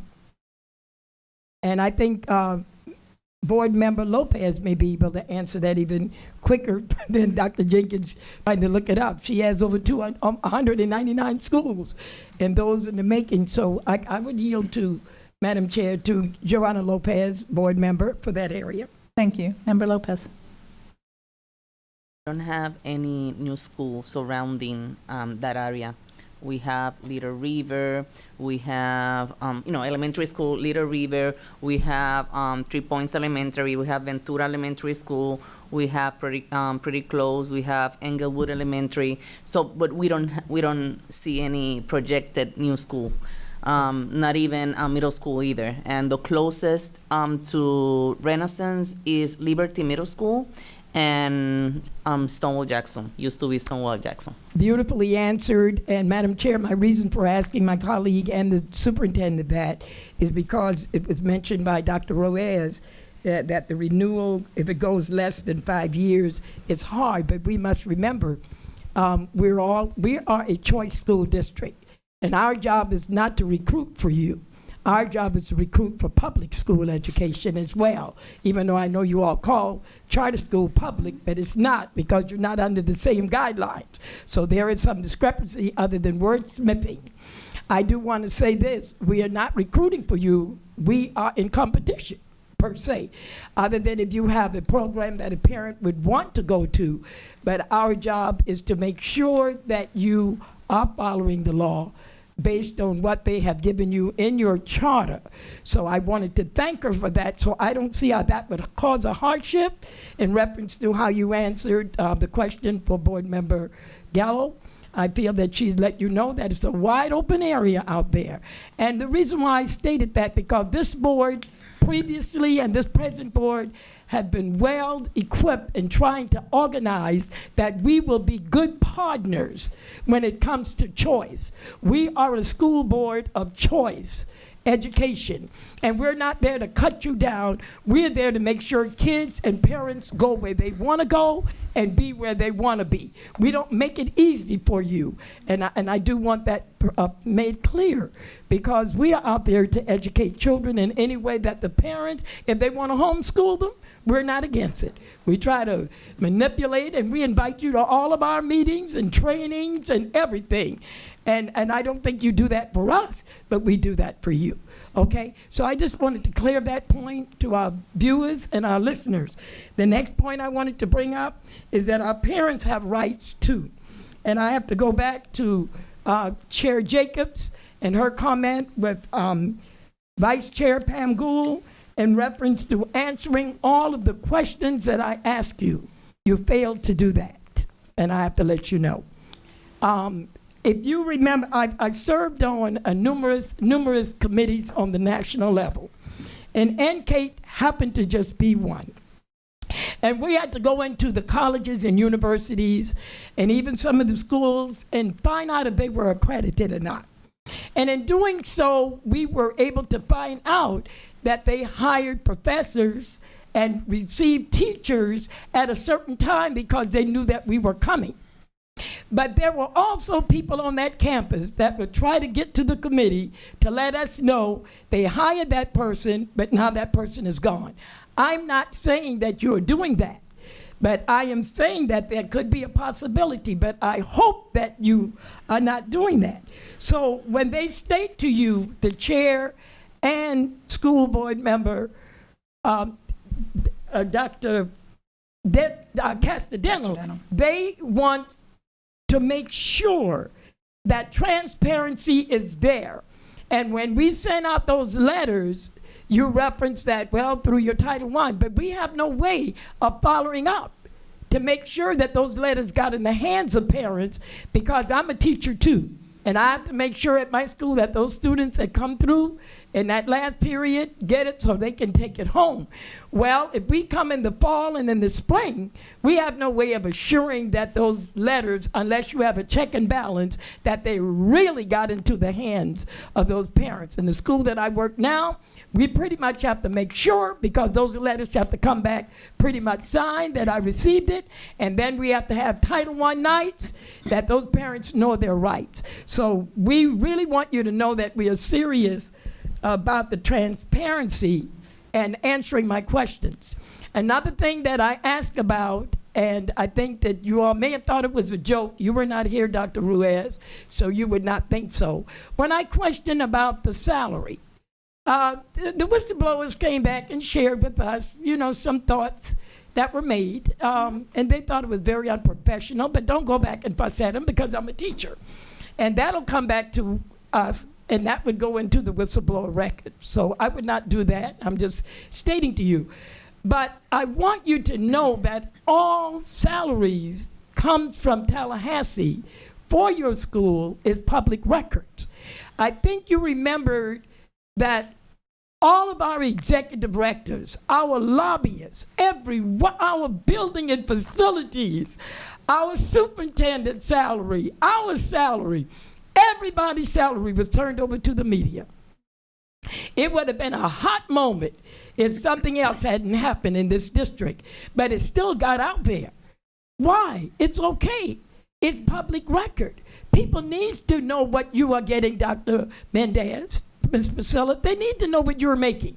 And my reason for making this statement is because we had a charter school.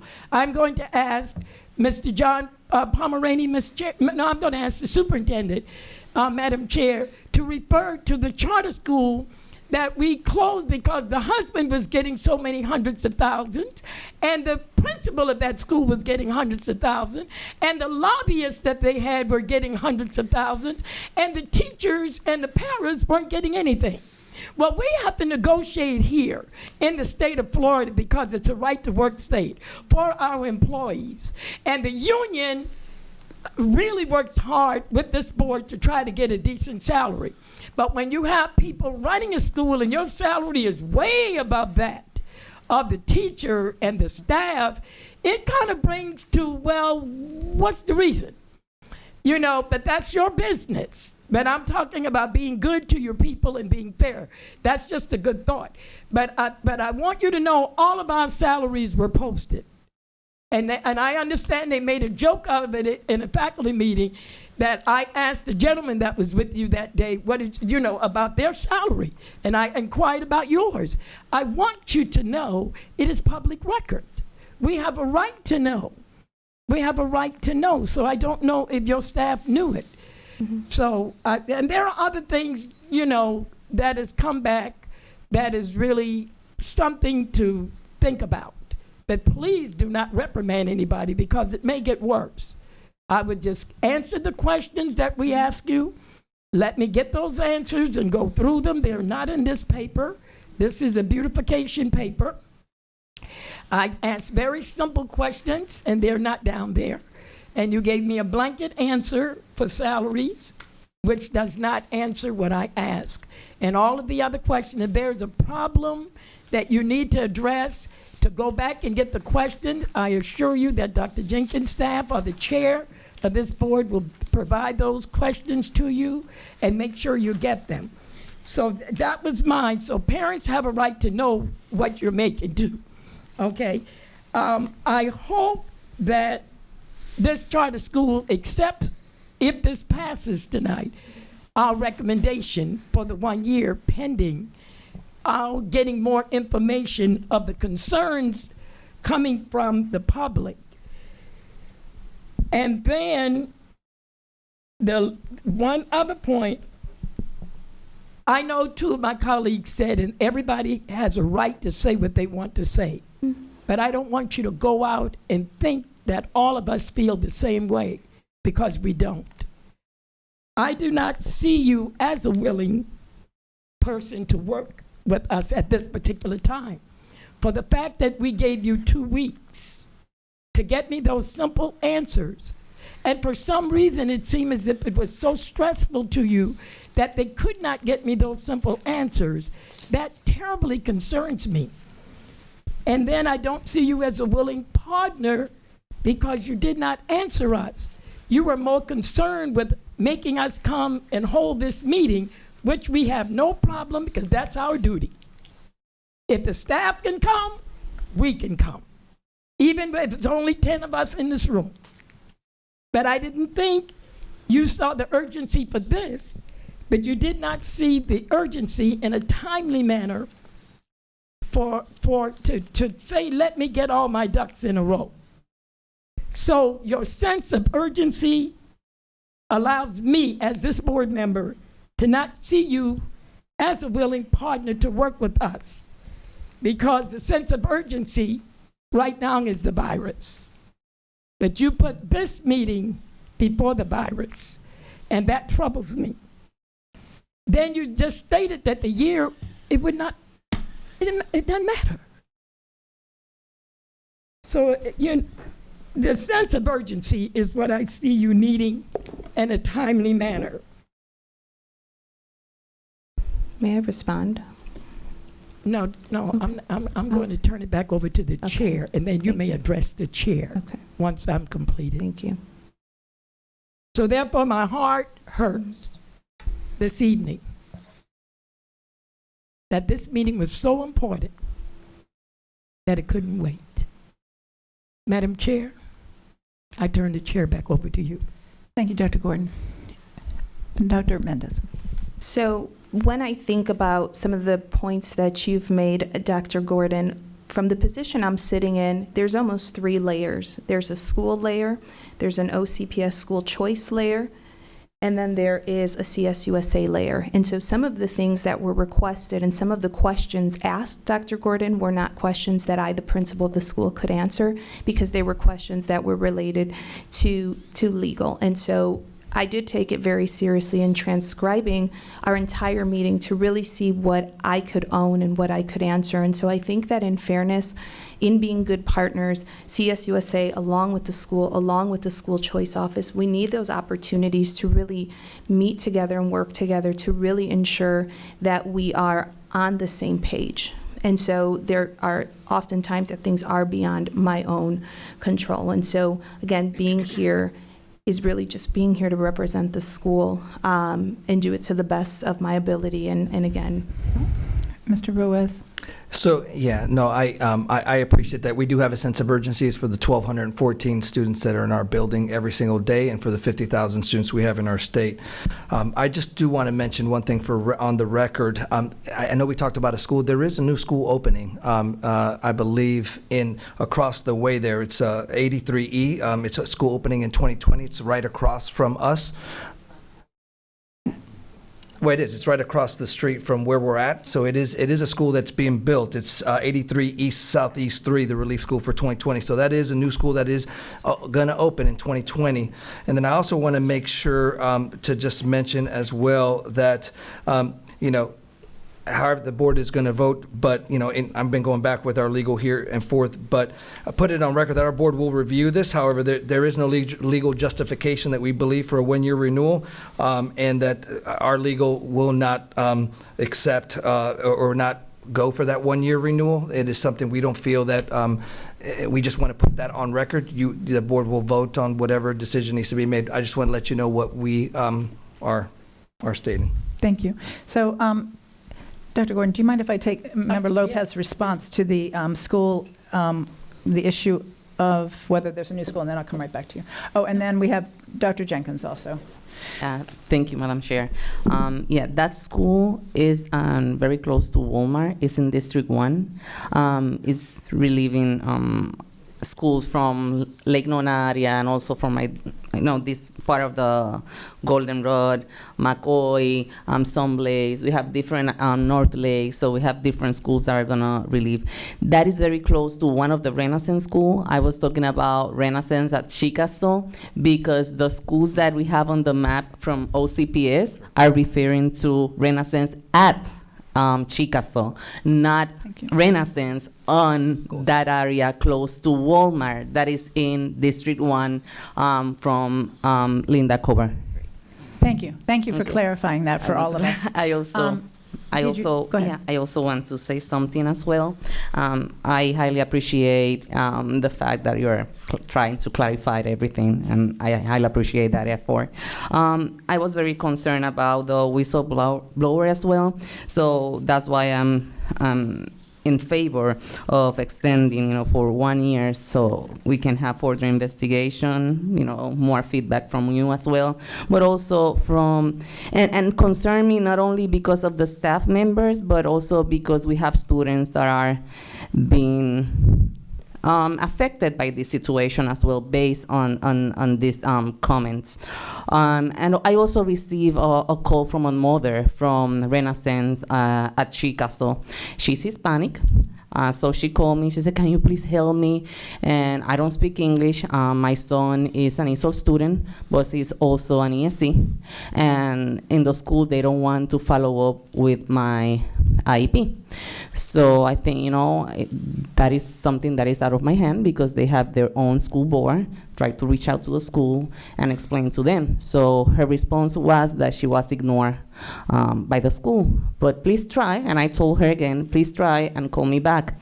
When she called me back, I said, you know what, why you are in a charter school and not in a public school? Because if you're in a public school, I'm gonna send that email and I'm gonna try my best to be there and advocate for your son as much as I can. But here I have my hands tied. And I remember that conversation, and she was crying. She felt very frustrated. And then when I read at this, I say, you know what, this time I have to speak up about this because make me feel very uncomfortable. And one child, is very important, even one. And one call from a parent, ESOL student that is also an ESC student.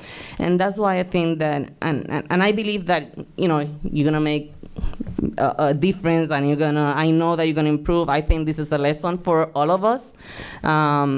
To question charter school, and I know charter school have a lot of flexibility, and we have a good charter schools that are performing and have good achievement gaps, and I know that you are improving, but I think that your school can do better.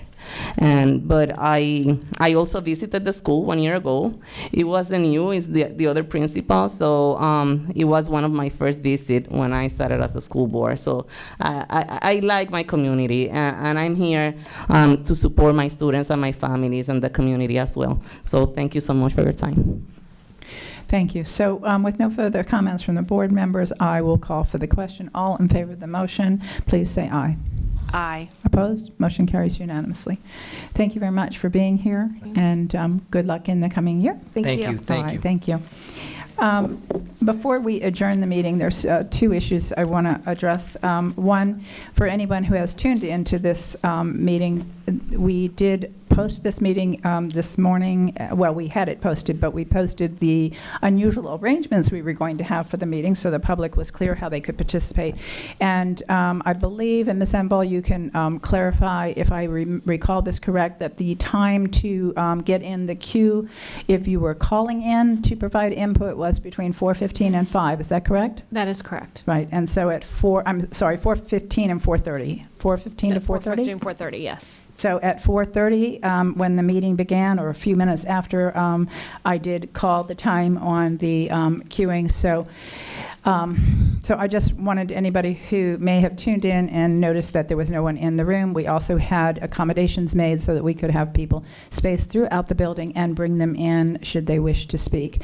The other thing I want to bring to the board's attention, Dr. Jenkins has shared with us a notice, an email regarding an announcement that Mayor Demings and Mayor Dyer just made, calling for a shelter-in-place order for the next 2 weeks. And I think since we are all here at the dais and have an opportunity just to talk about what I think is next, I know board members, I know all of you are receiving, I'm sure, the same volume or close to the same volume. I don't never know for sure if you're getting more because you have individual districts, or if I'm getting everything you're getting and I'm getting more. But I know we're all getting a lot of communication from our teachers, from our classified employees. I spend pretty much every day and every night responding to those emails, and that is our job and our responsibility. But since we're here at the dais, and I hate the fact that the superintendent is like, we can't even see her, but I know the next wave of questions is legitimately going to be, what does this mean to our classified employees that are coming in to our schools? And certainly we have an obligation to provide food to our children. But beyond that, Dr. Jenkins, I don't want to put you on the spot per se, but anything that you might be able to share in terms of your thoughts about this, so that as those emails begin pouring in, I'm thinking in the next hour or two, the board can be prepared to respond. Certainly, Madam Chair, members of the board, we are looking at information as it comes in. Both mayors were in their press conference. We've got some preliminary information. It looks like there's an exemption provided for public schools. We are going to have some legal review as well as discussion with staff. They openly acknowledge that we still need to be able to feed our children, and so we just need to figure out the logistics for that. But I do believe there is, according to information that's being shared with me, there's an exemption provided for public schools because they know we are feeding our children. And so as we plow through, looking forward to the release of the actual executive order, as we plow through it, I believe we'll find some exemptions there so that we can still feed our young children. I do also believe there'll be some opportunities. In fact, we've already, as I noticed you earlier, we've already determined more groups of Orange County Public Schools that can work at home anyway. I think there's going to be some allowance in this order that still has a provision for us to get our children fed. We will keep you posted. Thank you. And let me just take a moment. This is a difficult, very difficult time for, not soliciting pity here, but it's a difficult time to serve at a local level. Our form of governance, the superintendent is responsible for the day-to-day operations and decision-making, and that's not just board policy, that's statutory as well. And yet, as board members elected by our constituents, they are leaning heavily on us for guidance and leadership in this situation. So the fact that we are all convened where we can't normally have this conversation and this announcement was made, I do want to take the opportunity to express my strong desire to see as many of our employees able to shelter at home for the next 2 weeks. I know that we will need some to come in and rotate shifts for food distribution, but I would hope that we would do that on a rotating basis, and that any employees that are not absolutely essential to providing food service to our children be allowed to stay at home during this period of time. I'm also very supportive of the superintendent's efforts to try to find ways to expand those employees that can work from home remotely, engage in professional development, and nurture our children through tutoring and other activities. I think this is a time when the superintendent and her cabinet have really challenged themselves to find ways to make sure that we continue to do our part in educating our children and earning the continued respect of the taxpayers of Orange County, many of whom are currently unemployed and do not have the comforts that we have of having a large number of our workforce who can work remotely. So I think we need to recognize that we have many, many hurting citizens who are unemployed and have lost their health insurance, and we need to remember what an important part of the community we are. So it's a tough and challenging time for our employees. I know it is for each of our board members, and with that, I will take comments from Member Lopez and then from Member Gallo and anyone else on the board who wishes to speak. Member Lopez and then Member Gordon. Pardon me? Oh, it's from before. Okay. I'm sorry. Member Gallo. Thank you, Madam Chair. And I just want to say I concur completely with just everything that you said. Our employees are the most important thing that we have in making sure that their safety and their well-being is our first priority, is of the utmost importance. And I know that everybody feels that way, not just the board. I wanted to just say, I wanted to thank a few people. I wanted to especially thank Food and Nutrition, because I've been out at schools for the last 2 days helping deliver food, and they've just done a phenomenal job. And I want to thank the cabinet, because everybody worked through spring break, they've worked through the weekend, they've just done an excellent job of stepping up to the plate and making sure that the kids are being fed. We're all working this out as we go along. It's been a work in progress. It hasn't been easy. So I just want to kind of give a shout out and say thank you, that we appreciate everything as a board so much, everything that you've done, you continue to do. I agree with the chair that as many people as we could have working from home is a must. Being at some of the schools over the last couple of days, we do have more employees that are needed. So if we could look at downsizing those so that we just have just the amount that we need to feed those children, I think it's important that we continue to feed those children. I will happily go to any one of my schools that is serving food and stand there for 4 hours and help serve the food. I feel like if we're asking our employees to do it, as a board member, the least I could do is be out there amongst them and with them, showing solidarity and support. So I just want to say thank you, and thank you for everybody. Thank you for Dr. Jenkins' leadership and everybody's leadership through these very tough and challenging times. Thank you. And I want to mention that Dr. Jenkins at times is sending out emails at 11:30 at night.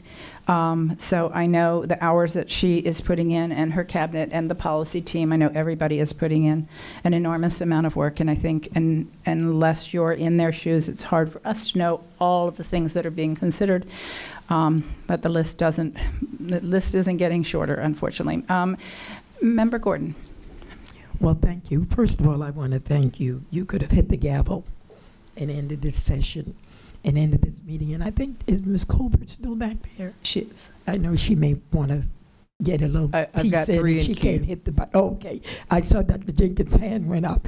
I said, that got to be either Dr. Jenkins or for board member Colbert. But I want to thank you for bringing, it hadn't been easy on you, and I'm glad that you shared with everybody, because we've just been bombarded with calls, and we don't know if to go or not to go. And I was just telling Member Gallo, I said, bless your heart, because they have asked some of us to just stay away and let those that have been assigned to do what they need to do. So I was going to ask at the end, when Dr. Jenkins closed out, it was just so awesome for you to bring that up. The compassion is there. And I thank you for your leadership in there, because it's hard. You can't come in and take over. You know, even though you're the chair, we have to wait. And then Dr. Jenkins has the governor, DeSantis, and then we got Scott. Scott is constantly calling us to get on his, I'm constantly on his line where he's added us to his webinars, and then his instant call and the governor's call and the union calls and everything like that, which is good. And I heard Member Colbert talked about several of the congresswomen and congressmen call. So I think we all are on these calls, and we have to take directions, because we are just a board that falls under the state of Florida. And Dr. Jenkins falls under the Florida Department of Education.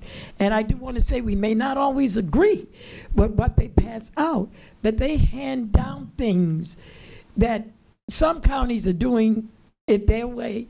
And I know she's trying to do it the way we are asked to do, because we don't really want anything to come back on us. But I want to highly commend you for bringing that in. And I do want to say the ministers, I talked to Dr. Jenkins, she has a ministerial staff. They have been meeting on the telephone all over the state of Florida with their congregations and trying to figure out what can they do. Can they open up their churches? Can they take in 10 students? Will those teachers come in and be coaches for those 10 at the church? There's just so many things that's on Dr. Jenkins.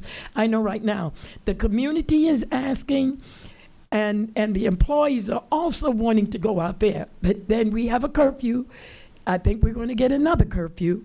But I do believe they've asked us to stay put and let those in charge give us directions and what they need for us to do. But as board members, we just don't want to not be able to have answers. So that's why the technology department, I have to give hats off to them for trying to connect us and link us. And also, I would like Dr. Jenkins to set up where you would have a line like we had before that you can get to your board members to say, this is what I'm hearing as the chair. Because she can't get, I said, you got 8 people. You can get to us. No, she can't. Because every time I call, they're in a meeting with this department, that department, or this department. So you may want to have tech. We are all set up in Osceola. I got my teams, the librarians meeting, all of the librarians meeting tomorrow morning at 9 o'clock. We know we're going to be on there for that time because we're using Teams to do it. We know we all met today. We know we all went in yesterday from 9 to 1, and we picked up everything. And Dr. Jenkins had already had that going over here.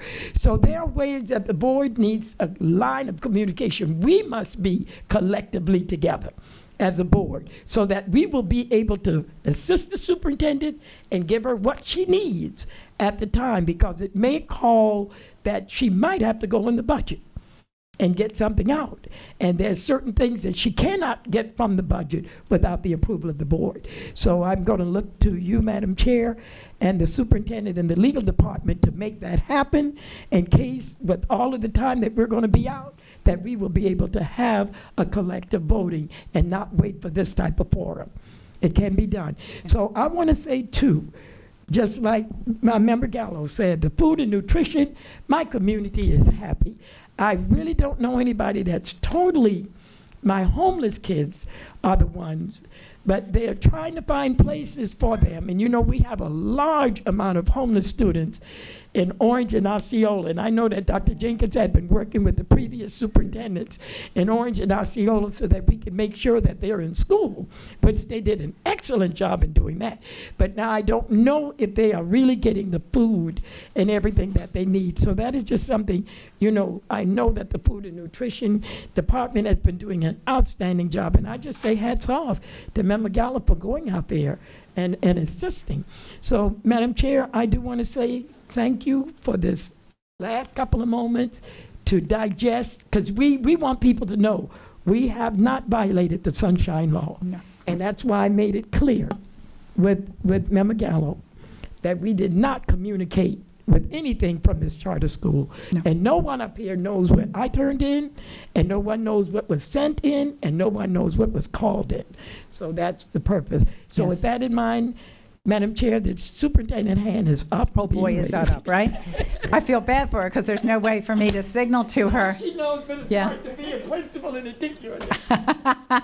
Dr. Jenkins, how many, yes, so who do we Thank you, have Madam queued Chair. up? Thank you, Madam Chair. You have Member Cobart, Member Gould, Member Byrd. Okay, so let me start with Member Cobart. Thank you, Chair.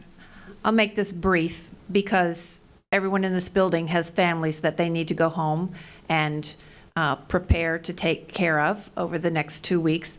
I just want to acknowledge the dedication of our 25,000 employees to our over 210,000 students. These are extraordinary, unprecedented, catastrophic, critical times. I know the superintendent has stressed that our mission is to serve those children, and I know all 25,000 employees are dedicated to doing that. I agree that all critical, non-critical personnel need to stay at home, and I think there should be a pipeline or a hotline or some mechanism for any employees that want to volunteer. As Member Gallo said, I too will be out there helping to distribute food at my schools, and I have had some employees reach out and say, how can I go out and help? So let's make sure there is a mechanism for those who might want to pitch in. And I hope and I believe that we're going to see a lot of that in this community who is so dedicated to children that will take this time to remember to be kind to each other, to remember that we are in service to these children, and that we are so very grateful to every one of those employees, and we know they're doing their absolute best, and I want them to know that we will give our absolute best to ensure that they are safe and that their families are safe and that we are all in this together. Thank you, Chair. Thank you. Thank you, Member Colbert. Member Gould. Thank you. I also wanted to say thank you, but I also wanted to remind people that we are building the plane as we fly it. And nobody knows exactly what to do in these extraordinary circumstances, but everybody is putting staff safety and the education, the continued education and well-being of our children first. And we're all anxious about what's going on. We're all anxious for our own families. But the more normal we can make it for our children, and that's also continuing their education, the better off they will be on the other side of this, and so will we be as a society. So stay safe and well first, but we need to do everything that we can in order to continue, education and the promotion of our children so that they're ready for the next school year when we're on the other side of this crisis. And as many of you know, I'm working in the healthcare industry again, and it is absolutely insane, but I say the same thing to my team at Shepherd's Hope. We have to keep going and make sure everybody can stay as healthy as possible that are non-COVID, so that they can stay out of the ERs, and we need to do the same thing for our kids. We just need to keep moving them forward. So thank you to the team that has always put health and safety first and the education of our children. They've been phenomenal, and as you said, Chair, texts and emails all the way at night to, I was on the phone with the superintendent at 7 o'clock in the morning because I responded to something. She knows I don't like morning to get caught up. So appreciate all the work of our entire staffs right down to the folks on the front line, making sure feeding is happening and gathering materials and adjusting an entire operation, ginormous operation, to be a distance learning mechanism now. Thank you. Thank you, Vice Chair Gould. Let me recognize Member Byrd now, and as a mom of children. Has left the meeting. Okay, Pam's left the meeting. I want to recognize Member Byrd, who knows firsthand how difficult it is to try to keep some sense of normalcy for her children who are losing so many experiences this year, as so many of our students are, while we're trying to teach them. There are so many rich experiences that they are foregoing. So, Member Byrd. Thank you, Madam Chair. I just wanted to kind of reiterate what my fellow board members have said, thanking our staff who's working so hard, our superintendent who's working hard, her staff. Are so incredibly proud of our Grab and Go program. I think that it's just phenomenal. Yesterday, I was in contact Has joined with the meeting. Oh, hello. Okay. Somebody joined the meeting. Keep going, Member Byrd. Okay. I was in contact with parents yesterday that were just blown away by the food that they were receiving and how helpful it was. And this is such a difficult time for so many of our families, and if we can just take that one care off them, I think that's fantastic. I am still a little concerned about some of our families or some of our kids that cannot get to the school during those times. I would still love for us to explore the idea of delivering some of those meals. I've got a large population of migrant workers in my community, and they are working during the day during those times when their kids can't get to school. So I'd still like to explore that idea. But yes, what Madam Chair said is true. I think this is really, really difficult for our kids, and I just want us to remember that as we go forward, keeping their education going. I am encouraging parents not to make it too stressful for their kids, because their lives are being turned upside down too, just like ours are. And my kids have had certain events canceled that have been devastating. You know, my one daughter was going to nationals for debate, and now that competition has been canceled. So, and our poor seniors, this is just not how they wanted to end their education. So I think we just need to remember them and their emotional well-being as well. And so that's what I'm really encouraging parents to do, is just as hard as that is, because I know we're all really worried and stressed out about everything, try to remember to keep our kids' emotional health in check as well, and the best we can, at least, in this situation. But I just want to thank the staff and thank everybody for all the hard work, because this has been really difficult. Oh, and I do agree with keeping only essential personnel that we really, really need delivering the meals, and letting everyone else stay home to be safe. And that's it. Member Byrd, thank you. What a great message. Each board member has had a slightly different message. What a great message for parents.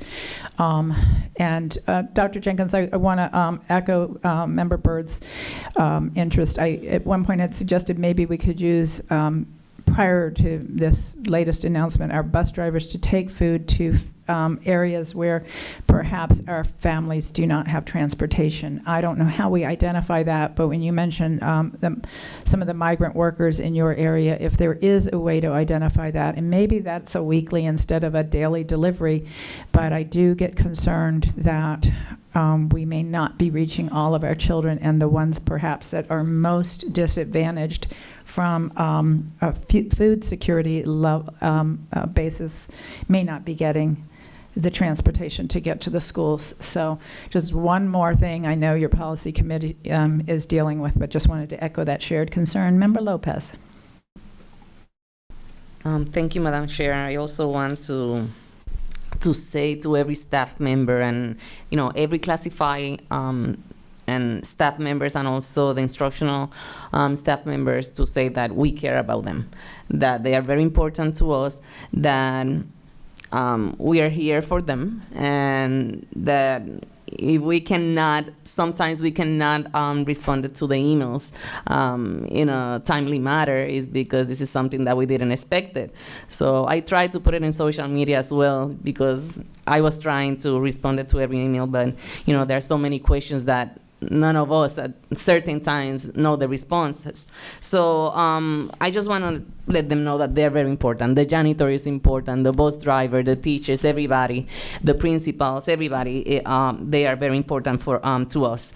And I also want to say, you know, I'm a mother, so I have this situation, you know, I have to help my daughter, and it's a challenge. It's a challenge to be, you know, in your house and try to find things to do. And Mom, but why we have to stay here? Can we go out? No, we can't. You know, we have to stay here. And also, I have a mother of 92 years old, so it's a challenge. So I understand the email. So and sometimes we have to repeat the same responses, and it's not because we don't care. It's because we want to be very accurate, you know, and in a timely manner. So, you know, it's the same question, so I can respond it the same way. Not because they're not important, they're very important to us.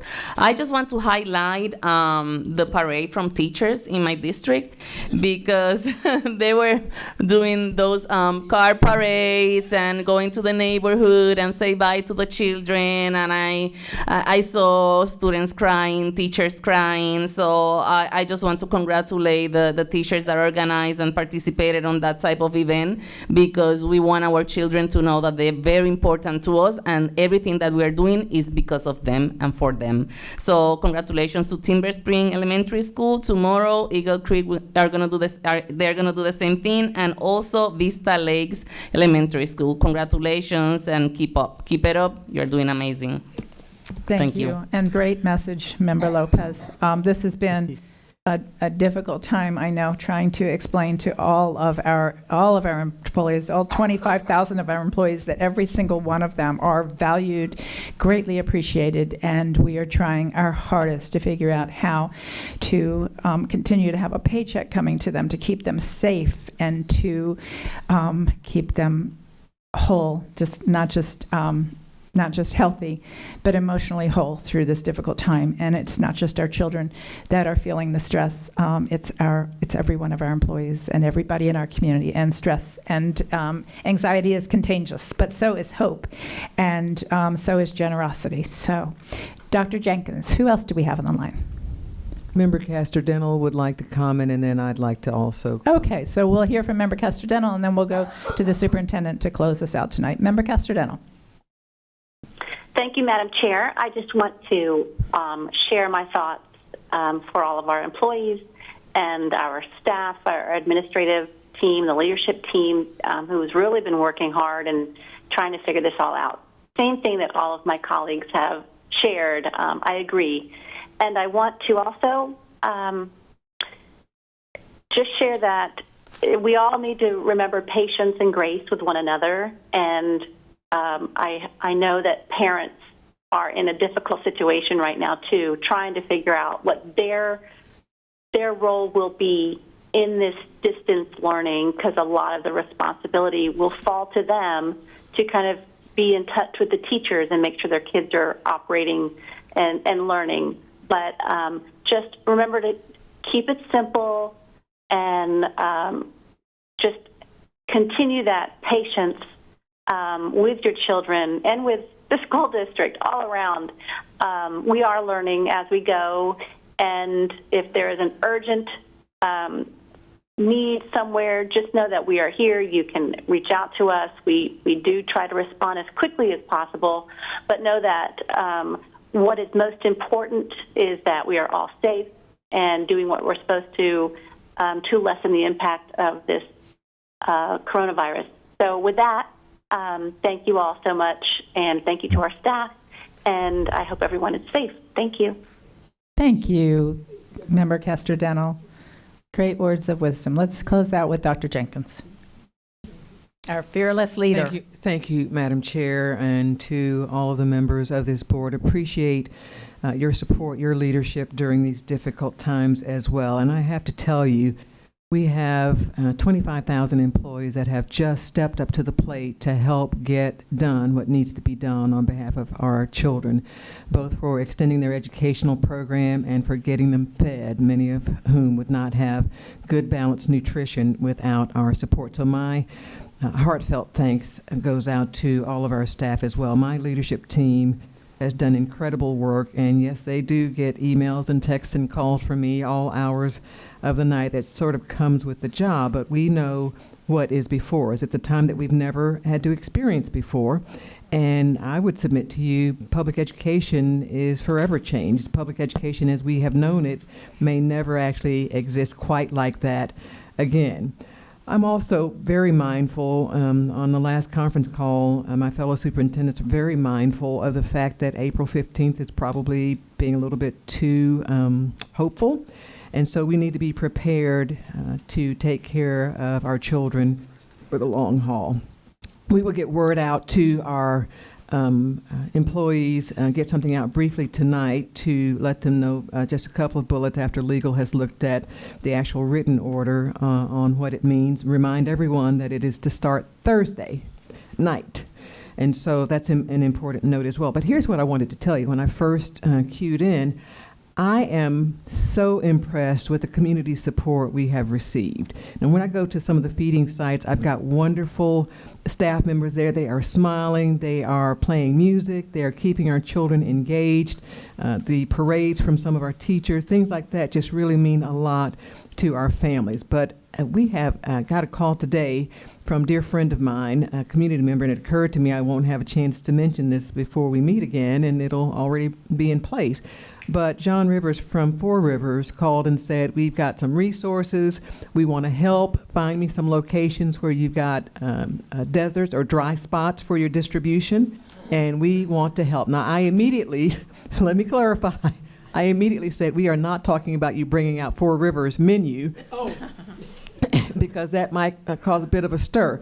What he's actually been approved for at the state level is to be a distributor for food that meet the same meal qualifications as what we distribute to our children, and is willing to gather lots of resources and help us in some of the areas where we may need some additional attention.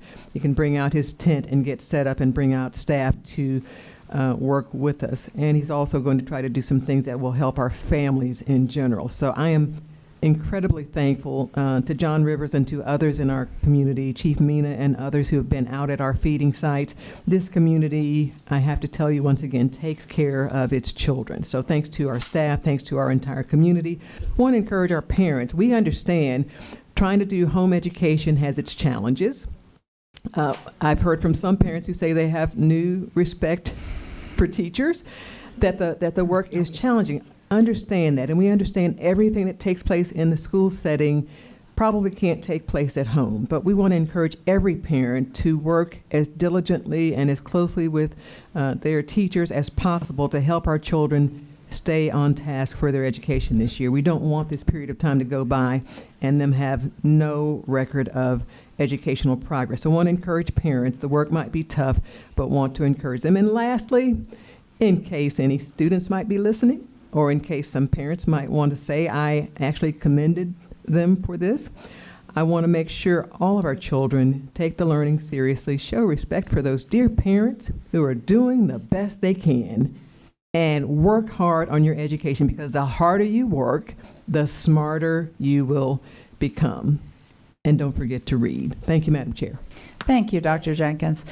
And Dr. Jenkins, I'm going to be reaching out to Mr. Pacheco just to volunteer to fill in any gaps at any places where we may have shortages of volunteers or employees doing food distribution. So I'll work through him since I don't have a district, but I have I've got all of them. So yes, so I'll work through him to look for opportunities to fill in some gaps. And I commend everybody for their efforts, the entire team here at Orange County Public Schools, the parents, the teachers, our 25,000 incredible employees,